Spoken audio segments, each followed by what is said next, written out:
Ya, mari kita berdoa. Bapa dalam surga, kami bersyukur untuk kesempatan kami boleh hadir di kurve ini untuk berdiskusi dan boleh saling belajar satu dengan yang lain. Kiranya Tuhan memberkati pembicaraan kami untuk kami dapat mendapatkan ide untuk menjalankan pendidikan kami dengan lebih baik. Terima kasih ya Tuhan, hanya dalam nama Tuhan Yesus Kristus kami berdoa. Amin. Ya, Bapak Ibu selamat siang. Saya ingat ini asal-usul ada presentasi di Kurve ini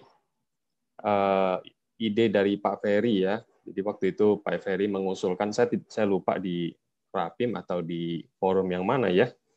Pak Ferry mengusulkan untuk ada presentasi ya.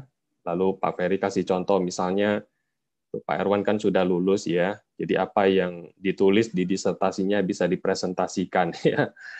Dan tapi kalau di Reform kan harus yang bilang harus bayar dulu ya. Jadi Pak Ferry sudah bayar bulan lalu, ya sekarang baru giliran saya. Ya, tapi saya tidak akan membahas apa ya isi disertasi saya secara keseluruhan ya. Saya kira nanti kalau itu yang terjadi lebih sepi lagi di sini. Ya, oke. Saya akan mulai dengan ini ya, tema naratif dan pendidikan ya, mirip-mirip dengan disertasi saya, tapi saya buat dengan lebih santai ya, pembahasannya juga lebih bebas ya. Nah, kita mulai dari pertanyaan ini dulu ya. Mengapa naratif dapat mendidik manusia? Ya, naratif di sini ya narasi, ya cerita ya. Jadi saya sengaja memilih bentuk kata naratif ini bukan adjektiva tapi nomina ya, noun ya. Karena dalam bahasa Inggris juga narrative itu adalah kata benda. Ya, dan ini supaya lebih setia juga kepada penggunaan istilah yang dipilih oleh Paul Ricoeur sendiri yang membedakan naratif dan narration. Ya, jadi saya bedakan di situ. Nah, mungkin sebagai pengantar, ya Bapak Ibu, saya mau mendengarkan dari Bapak Ibu dulu ya, mengapa naratif dapat mendidik manusia ya, pendapat Bapak Ibu bagaimana? Ya, kita kan sudah tahu ya, cerita itu bisa mendidik ya. Kita suka menggunakan cerita juga untuk mendidik kali ya, atau kita sendiri pernah dididik oleh orang tua atau oleh guru dengan cerita ya. Mungkin satu dua orang itu menyampaikan pendapat ya mengapa naratif dapat mendidik manusia, atau kalau ada yang mau membagikan pengalaman ya, saya pernah misalnya mendapatkan inspirasi dari sebuah cerita itu mengajar saya bagaimana hidup lebih baik ya, ceritanya apa misalnya seperti itu ya. Silakan ya Bapak Ibu. Sebelum saya mulai presentasi. Bapak, Ibu, teman-teman, ini jangan seperti di kelas ya. Maksudnya cool gitu-gitu loh. Ya, saya tidak perlu pakai Kahoot kan ya.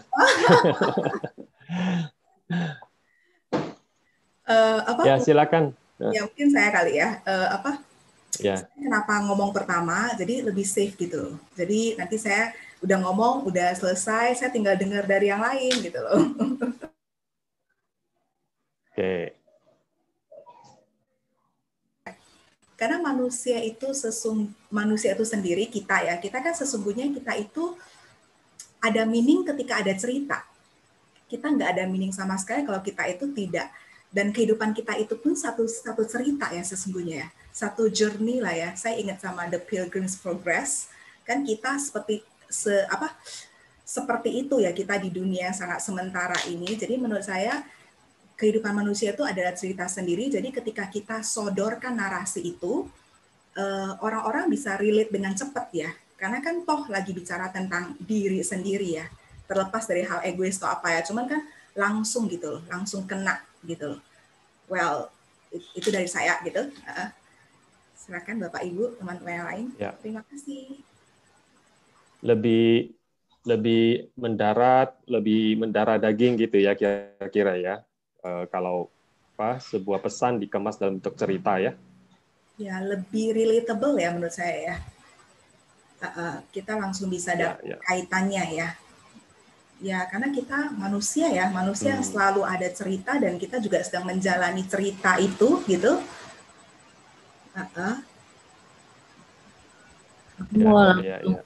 Bagaimana cara kita membahas? Ya, silakan Yunis. Kayaknya delay. Iya tadi yang Miss Christine pikir mirip sama yang aku pikir kayak ini juga dari buku yang Pak Erwan pernah waktu itu suggest buat aku. Jadi aku mikirnya kayaknya cerita manusia itu sebenarnya ada satu cerita yang semua tema-temanya itu sebenarnya berulang-ulang gitu. Jadi makanya kita bisa relate kalau cerita naratif karena tema-tema dalam narasi itu selalu ada polanya begitu. Jadi bisa relate dan ketika dengar cerita karena ada relation itu jadi bermakna gitu dan kita juga bisa menambahkan maknanya dengan mengaitkan itu pada diri kita sendiri gitu. Aku mikirnya begitu. Ya, terima kasih.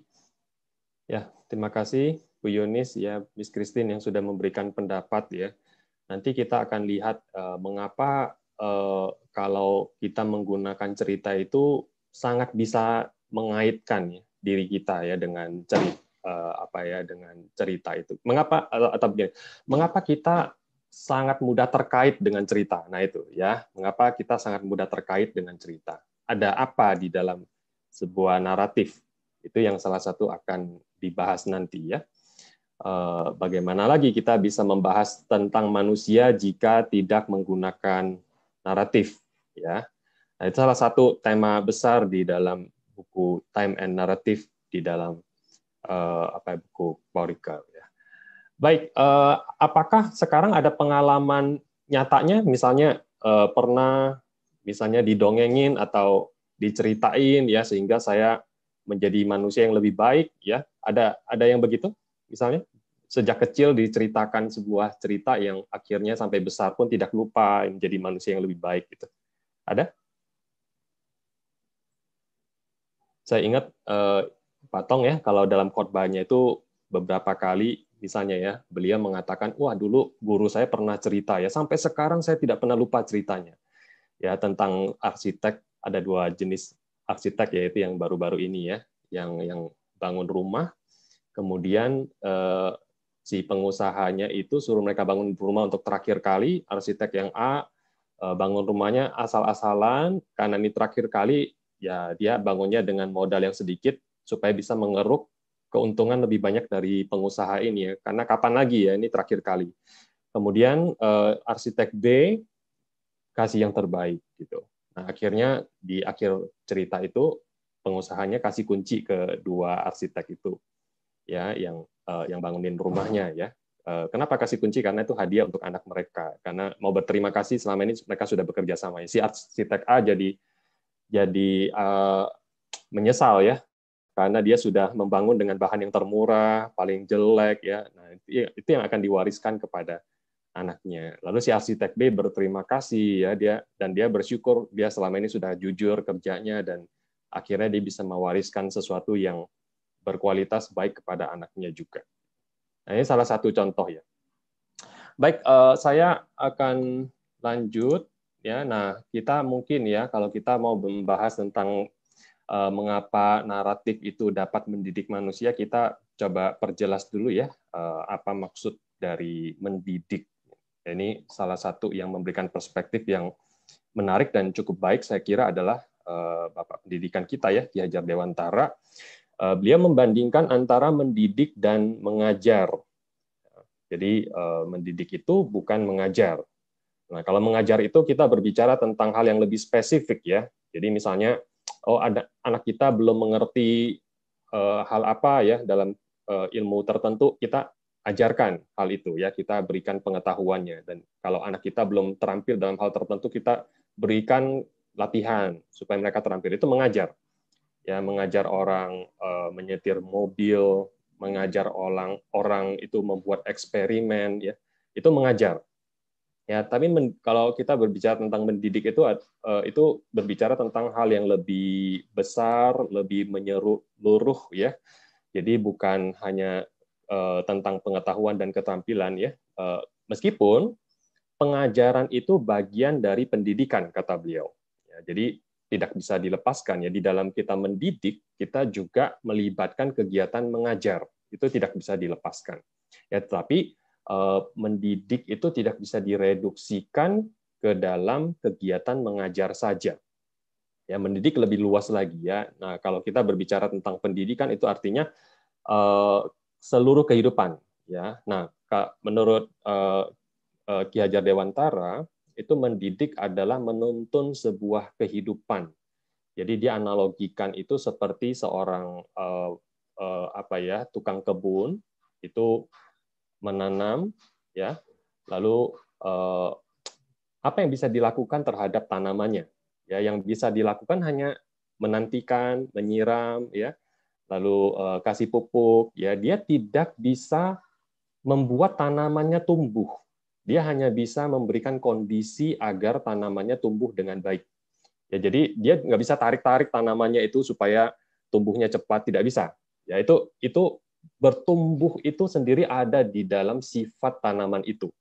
Nah, manusia juga sama, ya, bertumbuh itu ada di dalam sifat kita. Kita mempunyai potensi untuk bertumbuh, ya, itu tidak bisa dipaksakan. Tetapi pendidik itu harus memastikan kita bertumbuhnya ke arah yang benar. Buah-buah yang dikeluarkannya itu baik, gitu ya. Lalu hasil akhir dari mendidik di sini adalah manusia yang beradab, ya, manusia yang berbudi pekerti. Nanti ini kaitannya dengan konsep manusia merdekanya beliau, ya. Ya, di antara nanti akan dibahas di bawah, ya. Nah, yaitu sedikit tentang mendidik, ya. Nah, nanti kita akan kaitkan dengan naratif, ya. Sampai di mana naratif itu memberikan pendidikan, ya. Nah, kalau dalam perspektif Kristen tentu ini budi pekerti ini kan kosakata dari Ki Hajar Dewantara, ya. Berbudi pekerti itu beradab, ya, artinya nanti akan saya bahas, ya, dia itu pikiran dia, perasaan dia, kemauan dia itu terarahkan dan bisa dipahami dengan jelas, dikuasai, kemudian mengarahkan hidupnya, ya. Nah, itu tentang budi pekerti. Nah, tapi kalau dalam perspektif Kristen tentu, ya, hasil dari pendidikan itu adalah manusia yang berbijaksana, ya, tentu saja, ya. Kristus itu kan adalah bijaksana tertinggi, ya. Kalau kita mau mendidik manusia serupa dengan Kristus, ya, kita akan diciptakan dengan rupa Kristus. Ya, bertumbuh ke arah Kristus, ya, tentu arahnya adalah manusia yang berbijaksana, ya, mempunyai hikmat bijaksana, dan kehidupannya itu, seluruh kehidupannya itu dikendalikan oleh hikmat. Ya, jadi concern, ya, keprihatinan dari pendidikan Kristen seharusnya kan tidak hanya anaknya cerdas atau tidak, itu kan hanya sebagian, ya. Cerdas itu kan tentang pengajaran, kita mengajarkan pengetahuan, keterampilan kepada dia, ya, cakap, ya.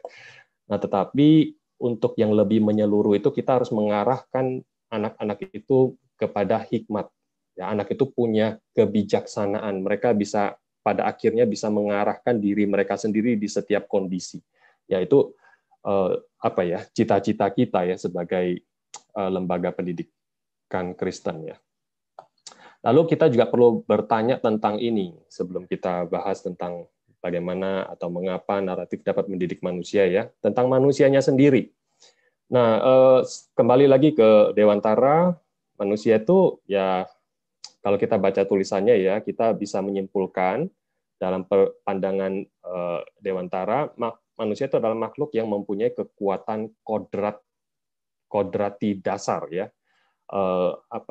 Punya kemampuan dasar tertentu dia. Dia itu pada dasarnya itu sudah mampu, ya, mampu bertumbuh, mampu melakukan sesuatu, mampu bermoral. Nah, ini sebenarnya saya temukan ini sangat mirip dengan pemikiran Paul Ricoeur yang akan nanti saya jelaskan.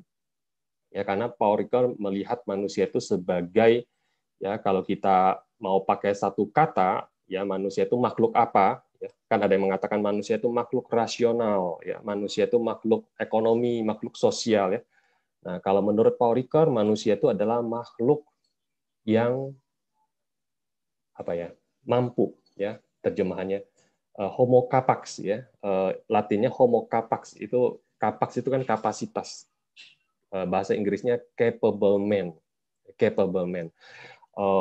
bahasa Prancisnya l'homme capable, ya, jadi manusia yang mampu, mempunyai daya, ya, dalam disertasi saya terjemahkan sebagai manusia berdaya. Ya, nah itu, tapi saya tidak akan bahas saya tidak akan bahas itu, ya. Saya tidak akan banyak menyinggung tentang itu. Nanti saya akan lebih fokus ke tema yang lainnya. Nah, lalu dalam pembagian oleh Dewantara ini, manusia, ya, watak manusia itu dapat dibagi menjadi 2 bagian, ya.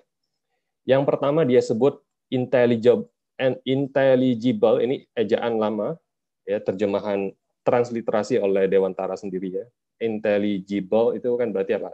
Manusia yang rasional, mempunyai pikiran, dapat menggunakan kekuatan pikiran dia, ya, untuk memahami, bisa dikasih tahu, bisa diajari, ya, dan sebagainya. Hal-hal yang berhubungan dengan kekuatan pikiran. Lalu bagian watak yang lain itu bagian biologis, ya, bagian yang tidak dapat diapa-apakan, ya, maksudnya seperti misalnya, ya, manusia itu kan wataknya ada yang pemberani, penakut, ya, ada yang pemarah, seperti itu, ya. Jadi itu yang dia kategorikan ke dalam bagian watak biologis, ya. Nah, tetapi katanya para pendidik, ya, jangan patah semangat dulu, ya. Yang biologis ini meskipun tidak dapat diganti, ya, kita tidak bisa mengganti orang yang penakut menjadi pemberani, tetapi kita bisa melakukan sesuatu, ya. Nah, jadi tujuan pendidikan itu adalah menguasai diri. Yaitu disebut tujuannya pendidikan dan maksud keadaban. Ya, adab itu berarti dapat menguasai diri. Ya, adab itu adalah budi pekerti. Nah, budi pekerti, watak atau karakter itulah bersatunya gerak pikiran, perasaan atau kehendak dan kemauan yang selalu menimbulkan tenaga. Ya, budi itu artinya pikiran, perasaan dan kemauan. Pekerti itu artinya kekuatan. Jadi kekuatan gabungan dari pikiran, perasaan, kemauan kita itu, kalau kita didik, ya, manusianya itu dengan benar, kita arahkan dengan benar, kita sirami dia, kita kasih pupuk, ya, itu budi pekertinya berkembang, itu menjadi satu kekuatan untuk mengalahkan yang biologis, katanya. Ya, jadi yang biologis tadi tidak bisa diganti, tetapi bisa dikalahkan. Orang yang penakut itu bisa mengalahkan ketakutannya. Ya, meskipun dia tidak bisa mengganti dirinya menjadi pemberani, dia bisa mengalahkan ketakutannya. Gitu, ya. Kemudian dengan adanya budi pekerti itu, tiap-tiap manusia berdiri sebagai manusia merdeka, berpribadi, dan dapat memerintah atau menguasai diri sendiri, berarti mandiri dia. Bisa menentukan arah sendiri. Inilah manusia yang beradab, dan itulah maksud tujuan pendidikan dalam garis besar. Ya, ini ejaan lama, ya. Jadi ini saya kutip langsung dari Ki Hajar Dewantara. Nah, ini kira-kira semacam pengantar, ya, sebelum kita masuk ke kedudukan naratif, kalau begitu, ya. Kedudukan naratif itu di mana? Nanti kita akan lihat, dan saya akan ambil sedikit dari bab 2, ya, disertasi saya, dan itu pun tidak semua, saya paling akan nanti membahas dari 2.2 dan 2.3, ya. Jadi imajinasi, perasaan, dan hasrat. Yaitu saya akan kaitkan dengan naratif. Ya, ini trisakti jiwa tadi, ya, dari Ki Hajar Dewantara itu pikiran, perasaan, dan kemauan itu adalah teori trisakti jiwa. Jadi manusia itu punya daya rasa, cipta, rasa, dan karsa, ya. Jadi saya waktu tulis ini, ya, saya disuruh coba cari kosakata Indonesia, ya, jangan semuanya langsung memakai yang asing, ya. Saya coba cari-cari pemikir Indonesia yang bahas tentang imajinasi, perasaan, dan hasrat, siapa ya? Saya ketemu di tulisan Ki Hajar Dewantara ya. Ternyata beliau sudah bahas tentang Trisakti jiwa, daya cipta, rasa, dan karsa. Ya, meskipun itu bukan asli dari dia, dia bilang itu adalah tradisi Timur. Ya, kita memahami jiwa seperti itu. Ya, tapi hanya dia yang saya lihat menuliskan artikel tentang itu ya di Indonesia. Gitu. Ya, nah itu pun apa ya? Saya akan bahas hanya 2.2 dan 2.3. Saya harap nanti jam ya ini tinggal 30 menit ya. Saya harap ada waktu diskusi setengah jam ya. Semoga bisa cepat selesai gitu. Ya, dan kalau ada yang berminat baca yang lain-lain itu nanti bisa baca sendiri ya, bukunya sudah diterbitkan oleh Canisius. Ya, nanti minggu depan bisa tiba gitu. Nah, saya kesulitan sebenarnya mau bahas ini ya. Saya mau masuk dari mana gitu ya. Karena ini tidak apa ya, tidak mudah ya cari cara masuk yang mulus ke dalam ini ya. Kalau saya hanya merangkum bab ini akan jadi sangat membosankan gitu ya. Saya coba cari bagaimana cara masuk ke sini ya. Karena ini pembahasan yang lebih bebas ya, saya coba mulai dari ini ya. Nah, saya menemukan seorang kritikus sastra yang sangat menarik ya. Holly Otway ya. Ini Holly Otway ini yang ada di sebelah kanan kalau Bapak Ibu lihat ya. Ini sebelah kanan ini Holly Otway. Dia itu seorang yang tadinya ateis, kemudian menjadi Katolik, ya, menjadi Katolik, dan dia ini pakar Tolkien. Jadi Bapak Ibu kalau mau mendengarkan diskusi dia dengan pakar Tolkien yang lain, lalu dengan seorang host talk show ya, Unbelievable, mungkin ada yang tahu di sini di YouTube ada kanal Unbelievable. Ya, jadi ini namanya Justin Brierley. Mereka membicara tentang menemukan Kristus ya, Yesus di dalam tulisan Tolkien. Ya, Tolkien sendiri kan seorang Katolik yang sangat devout ya, sangat punya kesungguhan hati ya, dan Tolkien juga yang membantu C.S. Lewis menjadi Kristen ya. Nah, nanti kan kita akan bahas sedikit tentang C.S. Lewis ya. Nah, jadi Holly Otway ini menulis buku Apologetics and the Christian Imagination. Ya, dia membandingkan apologetika rasional dan imajinatif. Ya, menarik sekali. Jadi ini apologetika imajinatif ini saya rasa frasa temuan dia. Ya. Nah, tetapi imajinasi Kristen itu sudah saya sadari ketika saya membaca Uncle Tom's Cabin. Ya, jadi waktu saya membaca Uncle Tom's Cabin itu, saya rasa inilah imajinasi Kristen. Ya, seharusnya orang Kristen itu kalau mau berimajinasi, bikin fiksi itu seperti ini. Ya, di dalamnya ada pengharapan, ada kasih, pengampunan, ya, ada dosa, tetapi ada penebusan. Ya, itu harusnya fiksi Kristen seperti itu. Ya, waktu itu saya berpikir begitu dan ternyata ada yang di sini bikin bukunya ya, dikaitkan dengan apologetika. Gitu. Jadi dia mengatakan apologetika ini selama ini didekati secara rasional. Ya, memang itu perlu, apologetika secara rasional itu perlu. Ya, karena kalau ada pertanyaan yang tidak bisa kita jawab dengan baik, itu akan meruntuhkan atau menghancurkan iman seseorang. Ya, kita ketahui ada cerita-cerita, misalnya, oh orang itu tidak lagi Kristen karena pertanyaan-pertanyaannya tidak terjawab. Ya, kita tahu ada yang seperti itu. Misalnya dengar seminar atau debat di YouTube, ya, oh si tokoh ini ateis ini punya argumentasi yang kuat ya. Kristen tidak bisa menjawab itu, jadinya dia tidak Kristen lagi. Nah, jadi apologetika Kristen itu rasional itu perlu. Ya, di tempat tertentu itu perlu. Tetapi itu tidak cukup. Jadi kita tidak bisa hanya berapologetika secara rasional saja. Ya, mengapa? Karena yang rasional itu hanya dapat berbunyi jika ada landasan imajinatifnya. Ya, jadi ada fondasi imajinasinya. Mengapa demikian? Karena di dalam imajinasi ini terdapat makna. Ya, nah di sini kalau Bapak Ibu menceritakan mengikuti diskusi dia, ya dia mengatakan, ya misalnya kita ini ya berdebat tentang apakah Yesus itu sungguh-sungguh bangkit atau tidak, itu perlu ya. Tetapi kita jangan lupa sebelum itu mungkin ya kita perlu membangun fondasi yang lebih mendasar. Tentang apa? Tentang mengapa dunia Kristen, kerajaan Allah itu matter untuk mereka. Ya, mengapa itu perlu diperjuangkan? Mengapa dunia seperti ini patut kita perjuangkan ada di dunia kita? Ya, tentang kerajaan Allah, tentang kasih Kristus. Mengapa itu bermakna penting bagi kita? Dan ketika itu tercapai, ya kita ingin dunia itu seperti itu. Kita ingin realitas itu seperti itu.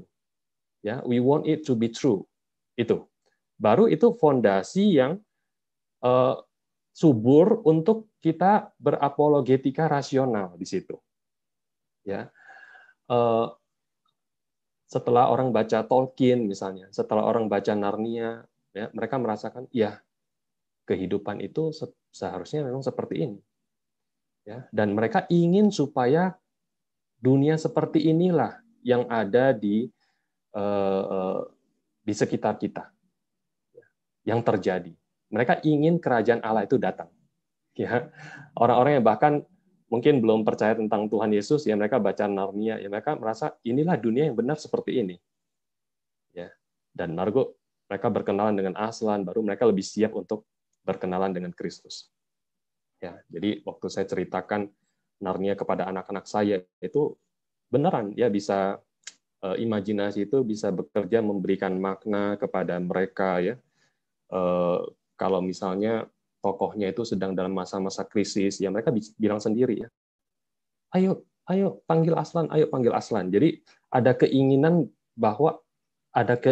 supaya Aslan itu sungguh-sungguh ada. Nah, pada saat itu subur untuk ya kita perkenalkan bahwa tahu tidak ya Aslan ini menunjuk kepada siapa? Ya kepada Kristus. Ya, jadi itu ya. Jadi menarik sekali. Ini bukunya ada di Google Playbook. Ya, jadi kita bisa baca gratis 40 halaman ya. Jadi saya sudah memanfaatkan itu. Ya, jadi Bapak Ibu bisa ini ya lihat-lihat bukunya, ini menarik sekali. Kemudian Otway mengutip C.S. Lewis ya. C.S. Lewis mengatakan demikian. Reason is the natural organ of truth, but imagination is the organ of meaning. Ya, jadi organ ya mata kita kan menangkap cahaya, membedakan terang, gelap, merah, kuning, hijau. Nah, reason itu pikiran ya. Rasio kita itu adalah organ untuk mencerna kebenaran.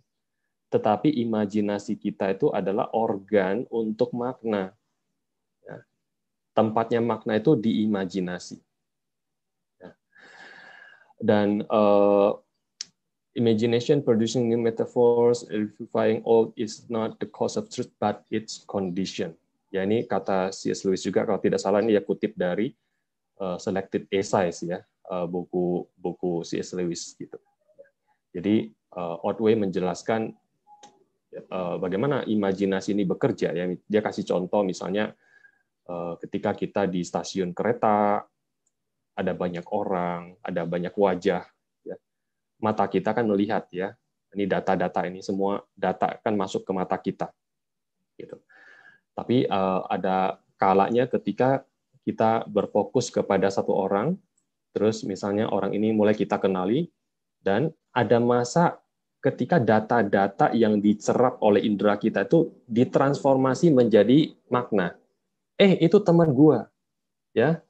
Ini teman saya. Nah, ketika warna, bentuk itu ditransformasi menjadi ini teman saya, itulah kerja imajinasi ya. Kita mengingat lagi relasi kita, ya, relasi kita dengan dia, memori bersama. Kita ingat lagi semuanya.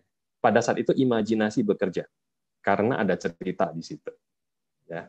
Dan saya mau menambahkan justru di di imajinasi ini perasaan kita bekerja. Ya, ini saya terinspirasi oleh Paul Ricoeur ya, menghubungkan perasaan dengan imajinasi. Ya. Ketika misalnya, kapan kita marah? Misalnya, mengapa kita marah? Mengapa kita tersinggung? Ketika ada suara mengatakan, dia perlakuin lu sebagai kacung. Wah, itu cerita tuh, mulai ada cerita ya. Nah, pada saat itu makna terjadi, harkat diri kita itu tercederai, kita marah. Ya, jadi marah, senang itu berkaitan dengan makna. Ketika harga diri kita, makna hidup kita itu terganggu, kita marah. Ya, ketika itu terpenuhi, kita senang. Ya, jadi itu berkaitan dengan makna. Ya, itu nanti akan saya jelaskan juga di bagian akhir. Nah, kemudian buku yang tadi disampaikan oleh Bu Yunis ya, The Educated Imagination, agak banyak kutipannya ya, tapi saya pilih beberapa yang sangat baik saya kira untuk memahami ya bagaimana naratif itu bisa naratif dalam arti ini ya, dalam arti sastra di sini ya. Paul Ricoeur juga membahas tentang sejarah ya, tapi hari ini saya tidak akan membahas itu. Nah, katanya literature then is not a dream world. It's two dreams, a wish fulfillment dream and an anxiety dream that are focused together like a pair of glasses and become a fully conscious vision. Ya, ini satu kalimat yang menurut saya padat sekali. Jadi kacamata ya, yang di dalamnya itu sekaligus kita melihat dunia yang kita angan-angankan dan dunia yang kita takutkan bergabung menjadi satu pandangan. Ya, itulah karya sastra, novel, ya, naratif. Ya, waktu kita baca novel itu kita ingin sesuatu terjadi, kita juga tidak ingin sesuatu terjadi. Ya, kita ingin realitas seperti ini sungguh-sungguh ada di dunia kita. Kita juga tidak ingin realitas tertentu yang ada di dunia kita. Ya, ketidakadilan, kekejaman dan sebagainya yang ada di situ ya. Kita tidak ingin ada. Ya, jadi sekaligus kita senang, menikmati, sekaligus takut. Gitu. Ya, dan menurut saya dia menggabungkan konsep beauty, keindahan dari Immanuel Kant dan sublime, sublim. Jadi maksudnya perasaan sublime itu atau sublim itu adalah perasaan takut ya ketika kita melihat kenyataan yang tidak bisa kita pegang ya, kita menjadi takut, kita tidak bisa kendalikan itu, kita menjadi takut. Itu ada dua macam perasaan ketika seseorang melihat karya seni, kata Immanuel Kant. Jadi nah ini dua-dua ini disatukan di dalam di dalam sastra ya menurut Northrop Frye ya. Lalu outside of the imagination, such forces would not only absorb but annihilate us if they entered ordinary life. But luckily the protecting wall of the imagination is here too.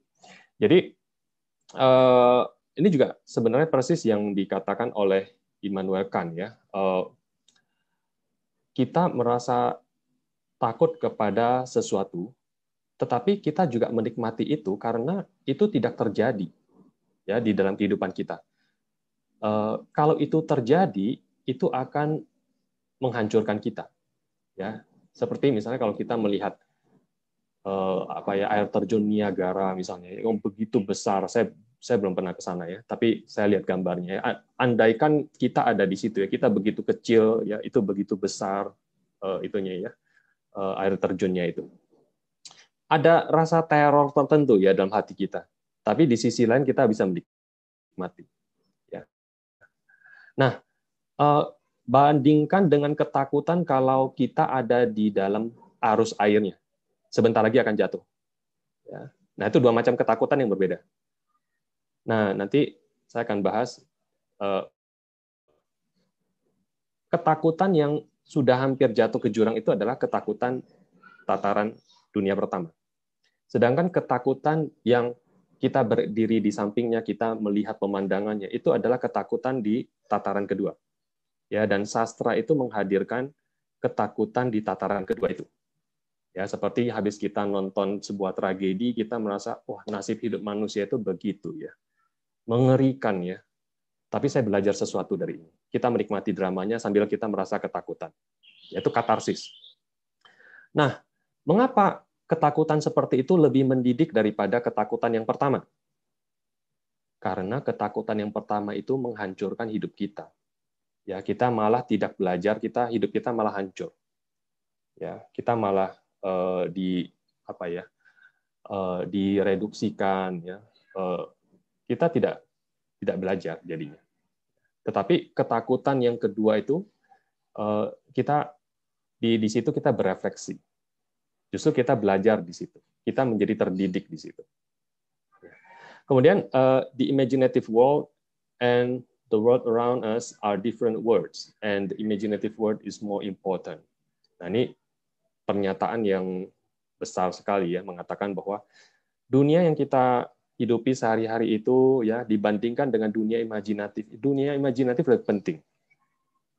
Ya, dunia yang sehari-hari kita jalankan itu ya bisa saja sih ya kita belajar dari pengalaman nyata, bisa.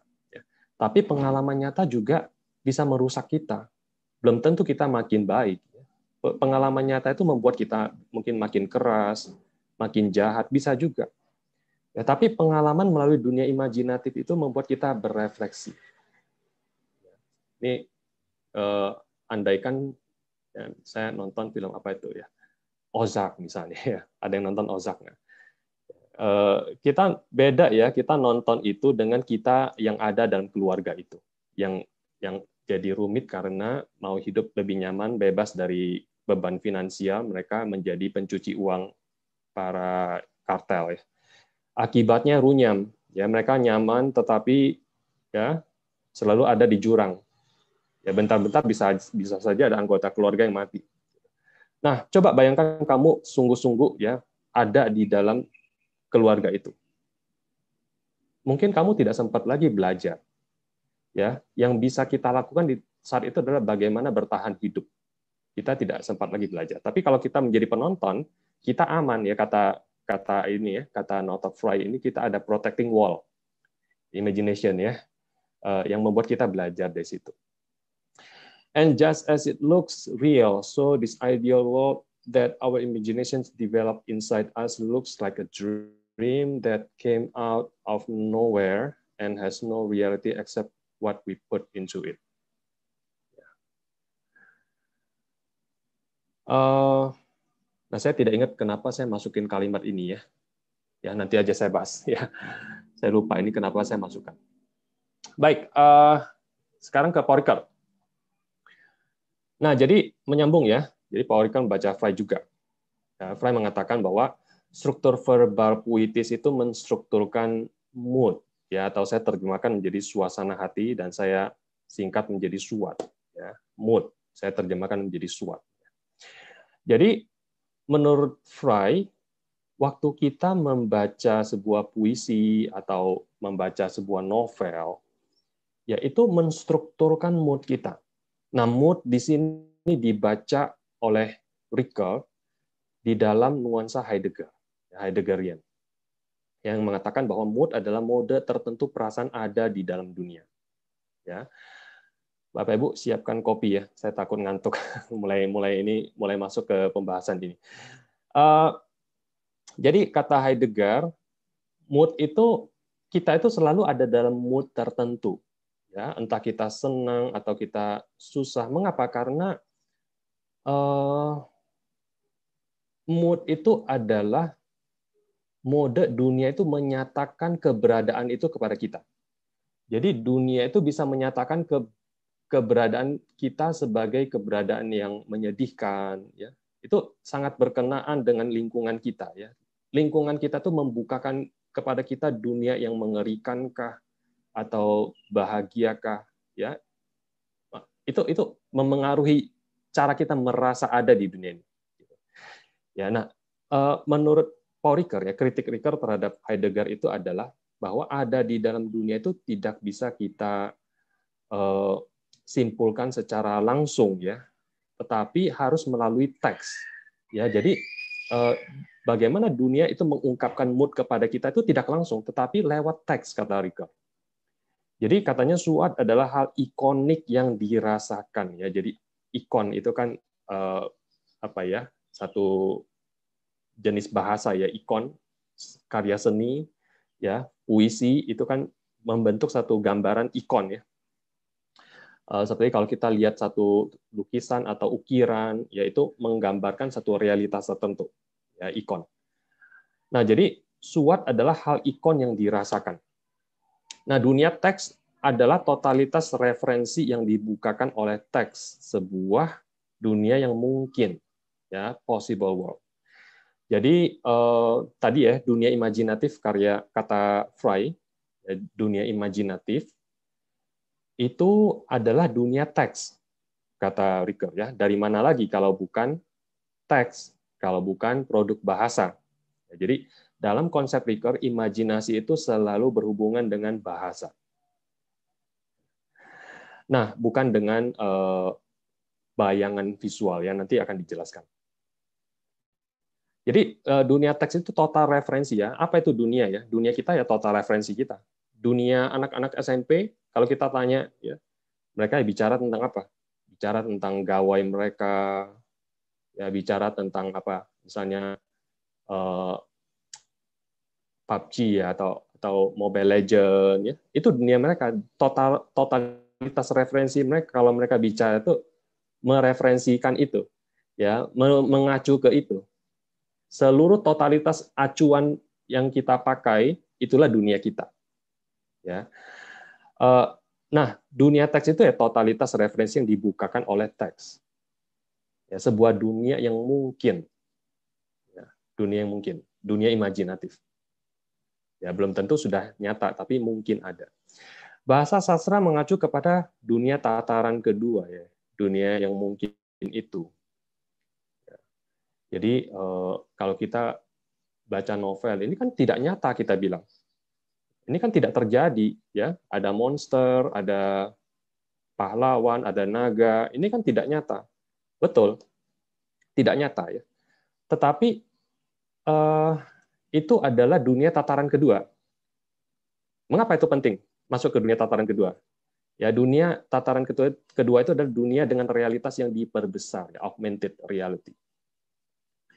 Ya, dunia ikon, metafora, dan sebagainya itu ada di situ. Nah, menyelami dunia yang diperbesar menjadikan diri kita diperbesar, enlarge self. Ya. Jadi kalau dunia kita itu apa ya?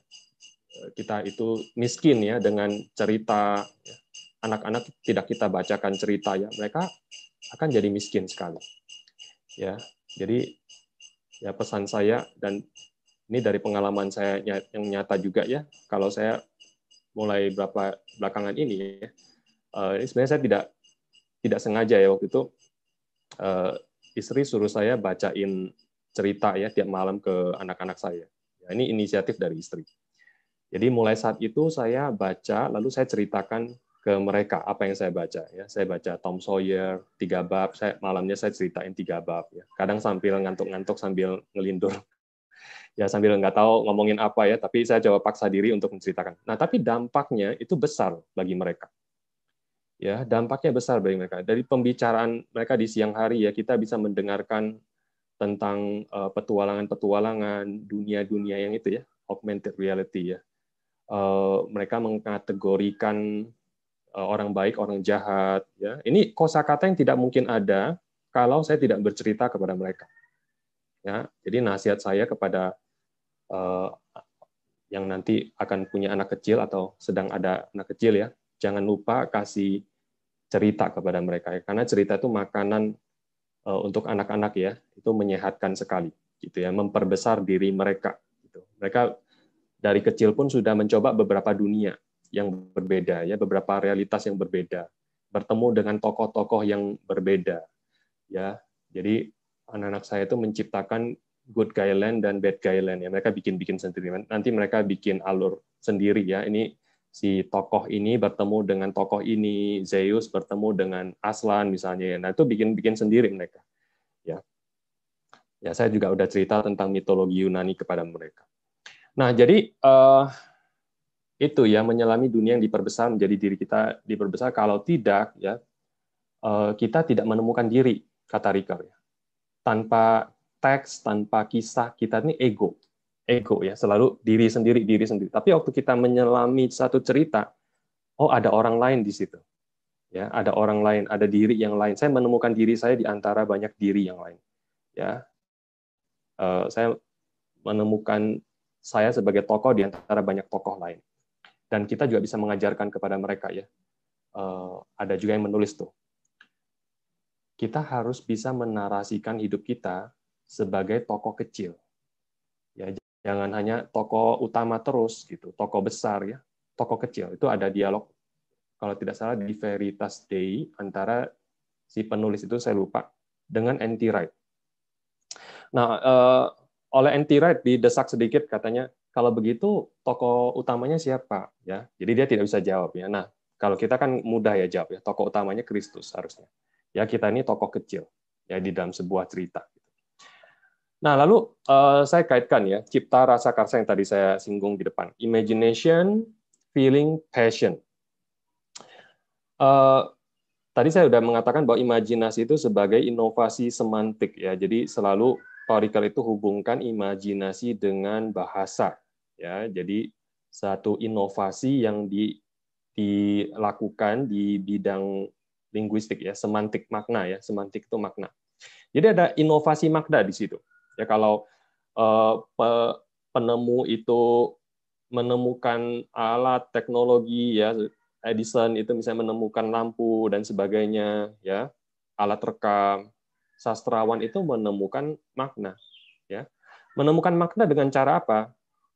Di dalam ini yang kedua, inovasi dan bahasa itu dengan cara memasangkan subjek dan predikat yang tidak wajar, metafora. Terciptalah metafora. Ya, waktu kita melihat seseorang itu sebagai buaya misalnya, metafora ya. Nah, itu kata Ricoeur, pemasangan yang baru seperti itu, manusia dan buaya, itu sungguh-sungguh menunjuk kepada realitas kebenaran tertentu yang tadinya tidak kita rasakan, tidak kita temukan. Sekarang kita temukan ya, bahwa benar ada orang yang sifatnya itu buaya, misalnya seperti itu. Ya. Nah, ini cara pandang yang baru, tapi itu sebenarnya bukan ciptaan, itu temuan. Ya, kenyataannya, kebenarannya memang sudah ada di situ. Sekarang kita temukan melalui inovasi bahasa itu. Dan pemasangan tindakan-tindakan manusia melalui alur cerita, yaitu juga satu inovasi makna ya, ketika seseorang itu membuat cerita, bikin alur, ya, mempertemukan satu tokoh dengan tokoh lain, tindakan, ada konsekuensi. Ketika itu dipasangkan menjadi satu alur cerita yang lengkap, ya itu adalah satu inovasi yang membuat kita menemukan realitas kebenaran. Nah, bahasa puitis mempunyai referensi terbelah dan selalu didampingi perasaan dengan struktur terbelah. Ya, jadi begini, bahasa puitis itu kan tadi sudah saya jelaskan sedikit ya. Dia itu sebenarnya punya dua referensi ya. Waktu kita baca tentang manusia, tokoh itu, kita itu mengaitkan kata itu dengan manusia yang lain di sekitar kita. Ya. Tapi sebenarnya referensinya terbelah, kata Ricoeur. Yang referensi yang mengacu kepada dunia tataran pertama ini ditunda, ya, buntu dia, ditunda. Dia tidak menunjuk kepada manusia yang ada di sekitar kita, dia menunjuk kepada realitas yang lebih mendalam. Ya, itu referensi tataran kedua itu. Jadi, dan ketika itu terjadi, perasaan kita juga mempunyai struktur terbelah. Jadi, waktu kita berbicara dengan bahasa sehari-hari, yang kita rasakan adalah perasaan, emosi di tataran dunia pertama. Kita jadi marah lah, ya kita jadi kesel ya dalam misalnya pembicaraan kita ya, diskusi kita atau gosip kita ya, kita jadi marah. Itu perasaan tataran pertama. Tapi perasaan tataran kedua itu adalah yang tadi. Setelah kita membaca tragedi, kita menjadi takut. Itu perasaan tataran kedua. Ya. Bukan takut, sungguh-sungguh takut kita sedang dikejar singa, bukan. Ya. Tetapi waktu kita membaca, itu kata Ricoeur, kita tidak sungguh-sungguh merasa marah, kita tidak sungguh-sungguh merasa takut, ya. yang kita rasakan itu adalah ketakutan tataran kedua. Ya, yang tadi sudah saya jelaskan di awal. Ya, perbedaan antara di tepi jurang sungguhan dengan di tepi jurang Niagara sungguhan, sebentar lagi akan dibawa arus masuk ke jurang, dengan di sampingnya.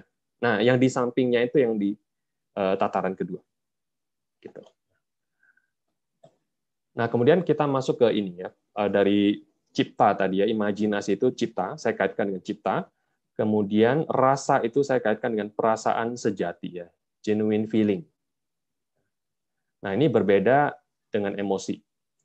Jadi emosi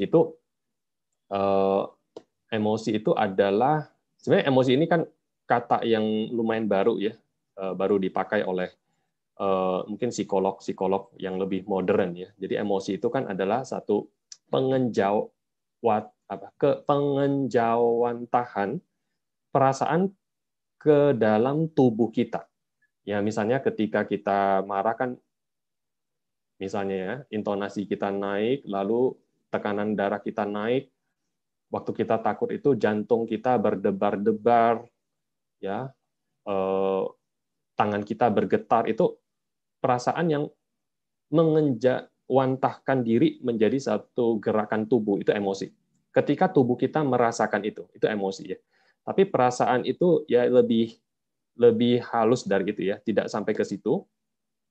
Ya, jadi yang disebut perasaan sejati oleh Ricoeur itu adalah perasaan puitis atau perasaan ontologis. Ya. Adalah hasil transposisi puitis, pemurnian, penyelarasan terhadap emosi dunia tataran pertama untuk sesuai dengan realitas sejati. Jadi kayak perasaan kita itu di tuning ya. Piano kan kalau sudah lama itu perlu dituning ya supaya nadanya sejati lagi ya, nadanya akurat lagi ya. Nah, sastra, puisi ya, cerita itu dapat mentuning, menyelaraskan ya perasaan kita itu terhadap realitas yang sejati. Ya. Kemudian kalau pengetahuan kita itu membuat kita berjarak dengan objek, perasaan kita itu membuat kita bersatu dengan objek. Ya, waktu kita mempelajari sebuah misalnya kelinci, ya, kita kan bedah dia kan, jadi kita bedah, kita berjarak dari dia. Ya. Tapi waktu kita menyayangi kelinci kan, kita membelai dia, merasakan dia, ya menggendong dia. Jadi ada jarak yang dibuang di situ. Ketika kita dari pengetahuan berpindah ke perasaannya. Nah, ini perasaan ini yang lebih primordial, yang lebih mendasar sebenarnya. Ya, sebelum anak-anak itu dapat mengerti kita, anak-anak itu merasakan kita. Ya. Jadi anak saya yang masih 3 tahun ya belum dapat banyak mengerti tentang kesulitan orang tua, tapi dia merasakan ya dari misalnya cara kita bicara dengan dia, senyum atau marah, ya dia rasakan. Ya. Saya rasa itu juga ditemukan oleh dunia medis ya, yang ada cerita terkenal itu ya, yang bayi kembar, kemudian satunya kritis, lalu sudah tidak ada cara, dokternya pakai cara, dia ikut yang di Eropa ya, ini terjadi di Amerika. Jadi di Eropa itu kalau ada anak kembar, satunya kritis sakit, ya ini kan harus dipisahkan supaya kembarannya tidak terjangkit. Nah, dia malah menyatukan tempat tidur mereka. Ya, dan terjadilah foto yang legendaris itu ya. Si bayi itu merangkul itunya, saudara kembarnya. Ya. Merangkul saudara kembarnya, ada fotonya itu. Kemudian sembuh gitu. Ya, jadi ini kekuatan perasaan itu luar biasa ya. Mereka belum mengerti tapi itu perasaan itu ada kekuatan. Nah, jadi perasaan terbagi dua menurut Ricoeur. Dia berbeda dari para pemikir abad pertengahan ya, yang mulai dari perasaan-perasaan primitif ya, lalu misalnya seperti Descartes mengatakan perasaan itu kan yang paling primitif itu ada kasih, takut ya, ada wonder atau apa ya, takjub ya. Nah, itu yang primitif itu nanti bisa dikombinasikan seperti atom gitu ya, bisa dikombinasikan jadi perasaan baru. Tapi yang jelas itu yang paling dasar itu ada primitif. Nah, Paul Ricoeur tidak ya. Jadi selalu dia bilang bukan mulai dari satu tapi dual. Jadi selalu bersama-sama ya. Kebahagiaan, karena ini dia dalam konteks membicarakan manusia yang terbatas dan tak terbatas. Dia membahas tentang bagaimana manusia itu bisa jatuh, bisa bikin salah ya. Dia menyoroti itu ya. Mengapa manusia bisa salah? Fallible man kan, manusia yang bisa jatuh ya. Mengapa manusia bisa jatuh? Itu karena manusia itu secara struktur itu terdiri dari dua bagian tak terbatas dan bagian terbatas. Ya, karena itu ada konflik yang tidak bisa diam antara dua bagian itu. Ya. Nah, bagian yang perasaan di bagian yang tak terbatas itu adalah kebahagiaan. Ya, makanya kebahagiaan itu kan tak terbatas, ya. Sesuatu yang tidak mungkin kita capai secara total. Ya. Dan yang terbatas itu adalah yang bagian kenikmatan yang bisa kita gapai. Kita bisa merasakan kenikmatan. Ya. Nah, di sini Ricoeur tidak sedang mengatakan yang kenikmatan ini harus dihindari, ya kita harus ke yang kebahagiaan. Tidak ya, dibilang itu adalah memang struktur mendasar manusia, memang terdiri dari dua bagian itu, ya. Dan kita tidak mungkin bisa mencapai yang total, yang tak terbatas, tetapi yang tak terbatas itu kadang-kadang bisa kita cicipi lewat yang terbatas, kenikmatan. Jadi semacam gini, kenikmatan itu semacam realisasi dari kebahagiaan tak terbatas secara parsial. Ya, waktu kita minum air putih yang segar, ya kita merasa mencicipi kebahagiaan. Tapi itu hanya parsial. Ya, kita tidak bisa pegang seluruhnya. Kita hanya bisa menikmati yang parsial-parsial itu. Nah, jadi hati atau hasrat itu adalah medan konflik antara kebahagiaan dan kenikmatan. Jadi di antara itu ada yang namanya dia sebut hati di situ, hasrat manusia. Ya, ada di antara kebahagiaan dan kenikmatan. Nggak bisa diam itu hasrat itu. Ya, bergerak terus, bergejolak terus. Ya, antara kenikmatan, kebahagiaan. Ya. Ketika seseorang itu melupakan bahwa kenikmatan itu harus dinikmati di dalam konteks kebahagiaan yang lebih luas, hati kita menegur diri kita, ada internal kritik, ya, kritik internal. Masa hidup kamu hanya ini? Ya, ada semacam gitu ya, suara internal. Kritik kenikmatan. Masa kamu hanya ini ya, kenikmatan? Nggak ada yang lebih besar lagi ya dari ini. Ya. Nah, jadi ada hal seperti itu ya. Hati, hasrat, medan konflik antara kebahagiaan dan kenikmatan, perasaan ontologis itu bagian dari kebahagiaan. Ya, terskematisasi ke dalam dua bentuk perasaan kita dan ide ya. Jadi kebahagiaan itu kan satu yang sangat besar, abstrak ya. Itu menurut Ricoeur itu bagian kerohanian tuh, sisi kerohanian manusia ya, yang tidak bisa kita realisasikan sepenuhnya ya, tidak bisa kita realisasikan itu. Tetapi itu dapat terskematisasi ke dalam dua bentuk perasaan. Nah, skematisasi ini bahasa Kant ya. Jadi Kant itu mengatakan imajinasi itu kan bekerja aktif ya untuk membuat data-data yang kita serap itu menjadi dapat dipahami. Dia menghubungkan data-data sensual, indrawi dengan konsep-konsep yang murni ya di pikiran. Nah, pekerjaan imajinasi itu adalah menskemakan itu di dalam waktu ya supaya kita bisa memahami konsep-konsep yang abstrak itu. Kita bisa atau gini, kita bisa menginterpretasi data-data yang kita lihat, yang kita pegang ya. Bisa kita mengerti ya karena ada imajinasi yang menghubungkan itu dengan konsep kita. Ya. Misalnya jumlah ya. Jumlah ada satu, ada dua, ya, ada banyak. Itu ya berarti satu momen, ya, dua momen atau bersama-sama, ya. Tetapi selalu kita mengerti itu, selalu kita pahami di dalam waktu, ya, di dalam waktu. Misalnya kita lihat sesuatu terjadi, misalnya mendung, lalu hujan, kita lihat itu kan data ya. Lalu kita punya konsep di sini, konsep abstrak sebab akibat, ya. Lalu kita kaitkan itu, imajinasi kita mengaitkan itu, dan kita menjadi mengerti itu karena kita menjadi mengerti itu di dalam sekuen. Mendung dulu, baru hujan, ya. Dan kita memahami itu sebagai sebab akibat. Jadi pekerjaan imajinasi adalah menghubungkan konsep yang abstrak dengan data mentah itu, ya, di dalam skema waktu. Ya, kira-kira begitu. Nah, kemudian bahasa itu digunakan oleh Rickert di sini. Skematisasi ke dalam dua bentuk perasaan, kita dan ide. Ya, jadi perasaan itu kan adalah ada di dalam. Ya, perasaan itu adalah ada di dalam sesuatu. Ya, kita ada di dalam dunia, kita merasakan dunia. Ya.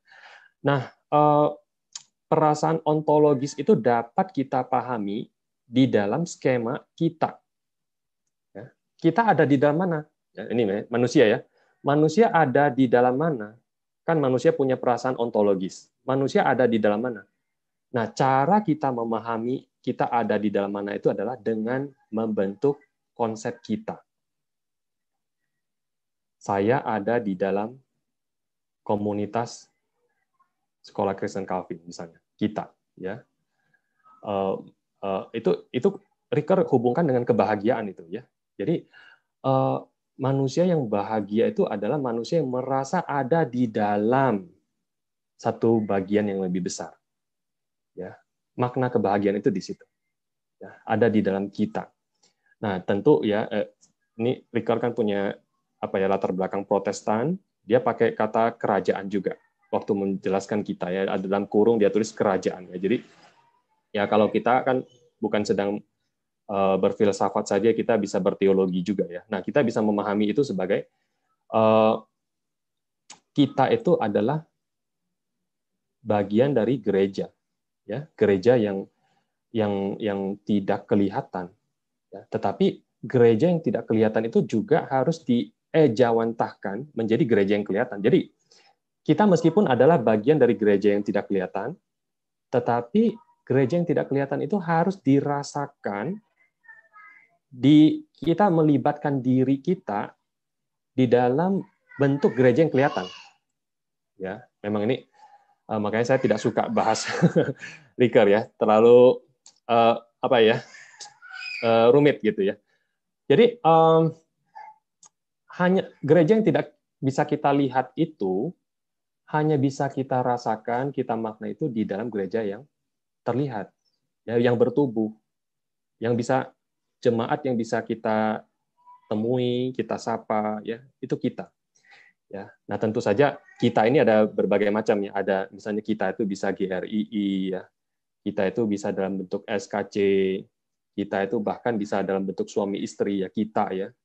Makanya banyak cerita yang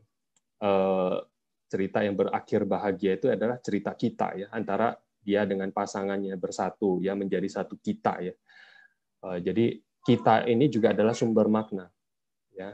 Makanya mengapa makna itu sangat berhubungan dengan relasi. Relasi itu bermakna, ya, karena itu, ya, ejawantah dari perasaan ontologis ada di dalam sesuatu, itu kita. Nah, tetapi antara kita yang kecil dengan kita yang besar tetap harus ada hubungan, ya. Kita tidak bisa eksklusif, ya. Ini seperti di dalam novel Tom Sawyer itu, ya, mereka bercita-cita jadi bajak laut, ya, setelah diomelin, dipukulin di rumah, mereka kabur kan, ya, bertiga. Si Tom, Huck, sama si Joe, ya. Jadi mereka kabur ke satu tempat terpencil, pulau kecil, ya. Nggak terlalu jauh dari rumah sih, tapi nggak ada yang tahu mereka di situ, ya. Mereka mau jadi bajak laut, ya, masih kecil. Wah, inilah tempatnya kita, ya. Ini pulau kita ini. Kalau ada yang lewat kita rampok, kita akan jadi bajak laut terkenal, ya. Mereka main. Nah, itu hanya bertahan sekitar beberapa hari. Ya, 1 minggu kemudian si Joe mulai kangen rumah, kangen mamanya. Meskipun mamanya galak, dia sayang, ya. Kangen banget, homesick, ya. Si Tom juga mulai merasa kangen dengan tantenya yang suka pukulin dia, ya. Dia kangen karena tantenya, dia tahu tantenya pukul karena sayang dan sebagainya. Jadi tetap, ya. Jadi manusia itu tidak bisa terlalu eksklusif di dalam kita yang sempit. Jadi harus ada relasi dengan kita-kita yang lain, ya, yang besar. Nah, tapi tidak cukup sampai di situ, bukan hanya kumpul-kumpul ya. Ada ide, tujuan, tugas mulia bersama.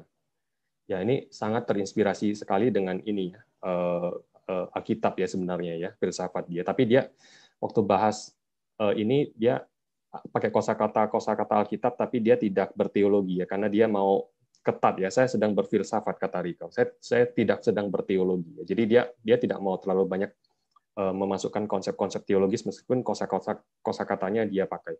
Nah, ide ini kan misi kita ya, sebagai pengikut Kristus ya, kita diutus, kita punya misi ya. Jadi kita kumpul, tapi kita punya tujuan bersama.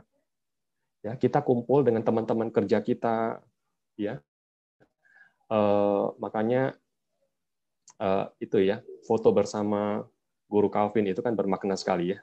Karena kita bukan hanya sekedar kumpul, tapi kita mengerjakan sesuatu bersama-sama. Ada ide bersama, ada tujuan bersama, ya ada misi bersama, gitu ya. Foto keluarga juga harusnya begitu ya. Jadi tidak hanya kumpul-kumpul saja, ya keluarga kita punya visi tertentu, ya, misi tertentu di dunia ini. Ya, menjadi keluarga yang bagaimana ya, keturunan kita harusnya bagaimana ya, kita punya ide tentang itu ya. Nah, makanya apa ya, makan-makan ya penting juga tuh antara guru ya, makan-makan di ruang guru itu perlu ada meja makan juga ya. Jadi mengapa itu guru-guru SMP itu kalau ketemu itu makan-makan ya, saya perkirakan itu karena kitanya terbentuk di meja makan. Oke, yang berikutnya, yang terakhir ya, hasrat, karsa ya. Saya terjemahkan menjadi karsa, atau dalam istilah Plato itu themos. Ini dipakai oleh Ricoeur juga ya, themos atau passion. Ya banyak sekali itu ya sinonimnya. Nah, jadi kan tadi saya menjelaskan ya, manusia itu terdiri dari yang tak terbatas dan terbatas. Ada disproporsi ya, tidak proporsional dia. Yang terbatas bagaimana bisa dipasangkan dengan yang tak terbatas? Disproporsi. Ya, disproporsi pada struktur diri manusia adalah sumber segala sukacita dan duka cita ya. Itulah sumber segala konflik dan sebagainya. Ya. Nah, tetapi ini juga menjelaskan ya, mengapa seseorang itu bisa sambil nikmat, sambil sukacita. Karena ada disproporsi ini. Ya. Misalnya seseorang bisa saja disiksa, badannya sakit, tapi dia merasakan sukacita. Ya, karena itu ya, manusia tidak hanya terdiri dari yang kenikmatan, tapi juga kebahagiaan. Tapi bisa juga manusia itu sambil nikmat, makan yang enak, tapi hatinya sedih. Ada duka cita. Bisa, ya. Kita bisa sambil naik mobil mewah, sambil makan makanan enak, nikmat, tapi tidak bahagia. Disproporsi di situ. Nah, karsa itu berada di tengah-tengah disproporsi tersebut. Di tengah-tengah dia, tidak bisa diam. Ya. Ke kiri, kanan, terus. Ya. Hakikat themos adalah dinamika efektivitas yang merupakan dramatisasi. Ini kutipan-kutipan ini kata-kata Paul Ricoeur ya. Dramatisasi dari konflik internal karena disproporsi pada struktur diri manusia. Ada drama yang terjadi di sana ya, harkat. Ya, hasrat ya. Jadi hasrat itu adalah jiwa dari segala drama. Ya. Maka waktu kita nonton satu film tertentu, mengapa kita sangat terkait? Ya? Karena di dalam hati kita bersaksi, itulah hasrat manusia. Ya, waktu nonton itu ya, misalnya Frozen, waktu Elsa memeluk Anna itu ya, wah, itulah hasrat manusia, itulah cinta ya, itulah manusia ya, manusia seperti itu, itulah kehidupan, that's life. Ya. Cerita yang baik itu adalah cerita yang mengungkapkan itu, hasrat manusia yang terdalam. Nah, hasrat adalah perasaan gejolak, restless dia, gejolak terus, karena berada di antara eros dan epithemia. Nah, sebenarnya Plato tidak menggunakan istilah itu ya, tidak menggunakan istilah eros, dia menggunakan tologitikon ya, atau bagian jiwa yang jiwa itu kan dibagi tiga oleh Plato. Bagian jiwa yang berpikir itu tologitikon, ya bagian yang kanan itu ya to epitimetikon, itu adalah bagian yang menikmati ya. Sedangkan yang tengah itu adalah tumos atau timos ya. Tumoides ya. Ya, saya tidak fasih Yunani. Ya, itu adalah bagian jiwa yang berkobar-kobar, ya, bergeliat terus. Ya, dan diri manusia, kata Ricoeur, ada di tumosnya. Karena kalau tologitikon saja, dia lebih tinggi dari manusia, dia mungkin malaikat. Ya. Tapi kalau to epitimetikon saja, dia ya seperti binatang ya, menikmati. Ya, makanya ada perbedaan signifikan antara babi yang guling-guling di lumpur dingin ya, nikmat ya, dengan orang yang berenang di klub renang, beda itu ya, karena manusia itu mengaitkan kenikmatan dengan kebahagiaan ya, kenikmatan manusia itu selalu dikaitkan dengan kebahagiaan. Nah, jadi apa ya, kalau kita ya hanya menikmati saja ya, hati kita menegur kita ya, kita tidak hanya ini, kita ada yang lebih besar. Nah, diri manusia, kata Ricoeur, ada di timosnya, dan peradaban digerakkan oleh karsa. Oleh karsa. Oleh Immanuel Kant ya dibagi menjadi tiga ya, ada hasrat untuk punya, ya, ekonomi ya, itu menggerakkan ekonomi ya, kita berhasrat untuk punya lebih banyak, untuk lebih makmur ya, itu yang menggerakkan ekonomi. Kemudian hasrat untuk berkuasa itu yang menggerakkan roda perpolitikan. Ya. Kemudian nilai. Setelah semuanya terjadi, kita bertanya, apa nilainya untuk saya? Ya, setelah kita sampai ke puncak kekuasaan, kita bertanya, artinya untuk saya apa semuanya ini? Ya, nama saya sudah baik atau belum? Ya, bagaimana orang memandang saya? Bagaimana orang menilai saya? Ya, itu hasrat untuk mempunyai nilai hidup ya di situ. Nah, jadi itu menggerakkan roda peradaban. Termasuk moralitas itu kan sebenarnya adalah karsa yang terselubung ya, kata McIntyre ya. Dikutip oleh seorang yang menulis buku tentang ini, bagaimana menggunakan sastra untuk mengajarkan etika ya, karena dia bilang etika itu atau moralitas seseorang itu digerakkan oleh hasrat dia. Ya, jadi kalau kita mau mendidik dia dengan sastra ya bisa, karena sastra itu menggerakkan karsa dia. Baik, sampai di sini sudah terlalu ini ya, mungkin ngantuk, berat ya. Nah, saya ke yang lebih santai ya, tentu kita mengingat adegan legendaris ini ya, yang suka Dead Poets Society ya. Mengapa kita membaca puisi? Kata John Keating. We read and write poetry because we are members of human race, and the human race is filled with passion. Ya, kata Pak Guru itu, guru sastra. Ya. And medicine, law, engineering, these are noble pursuits and necessary to sustain life. But poetry, beauty, and romance, love, these are what we stay alive for. Kata John Keating. Nah, baik, sisa waktu 5 menit ya. Sebenarnya saya mau ada waktu diskusi, tapi ya saya ada rapat yang lain. Bapak Ibu, ini ada video sebenarnya saya mau putarkan ya, tapi saya simpulkan dulu ya. Mengapa cerita dapat mendidik manusia ya? Naratif mengungkapkan realitas tataran fundamental dan dunia yang didambakan, fondasi makna untuk mengajaran rasional yang tadi ya, apologetika imajinatif, yang mendasari apologetika rasional. Naratif menggabungkan pembaca ke dalam kita dan ide. Ya, ketika kita menemukan diri kita ke sebuah tokoh ya, kita merasa ya ini saya gitu. Saya mirip dia. Ya, ada kaitan dengan tokoh cerita. Ya, kemudian kaitan dengan komunitas kita. Ya. Naratif memperbesar diri pembaca, sudah saya jelaskan tadi. Naratif adalah tempat pembaca mempelajari rasa dan karsa. Ya, dan naratif membuat pembaca menjadi lebih bijaksana. Yang tadi ya tujuan pendidikan kita itu ya membuat manusia menjadi berbudi pekerti kalau kata Ki Hajar Dewantara. Nah, kita di Kristen mengatakan lebih berbijaksana. Gitu ya. Baik, itu saja Bapak Ibu presentasi dari saya ya, kepanjangan. Saya mohon izin ini dulu ya. Izin di rapat. Oh, sudah pada ngumpul. Saya tidak enak. Baik, Bapak Ibu, saya ini ya, mungkin langsung ke diskusi saja ya. Nanti videonya bisa ditonton sendiri.